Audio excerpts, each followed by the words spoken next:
సముద్ర పాలలు వచ్చి కొండల్ని ఢీకొంటుంటాయి, మళ్ళీ వెనక్కి మళ్ళుతుంటాయి, కానీ కొండలకేం కాదు.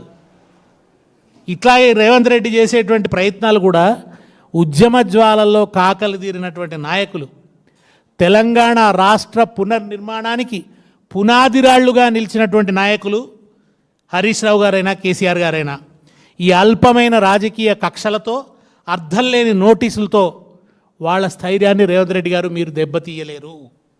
ఇది సాక్ష్యాధారాలతో జరుగుతున్న విచారణ కాదు, ఇది సెక్రటేరియట్ నుంచి అందుతున్న స్క్రిప్ట్ ప్రకారం జరుగుతున్న షో. ఇది పోలీసులు నడిపిస్తున్నటువంటి ఒక షో.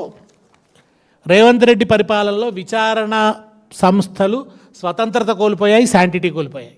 వాటికి ఏమాత్రం శాంటిటీ లేదు.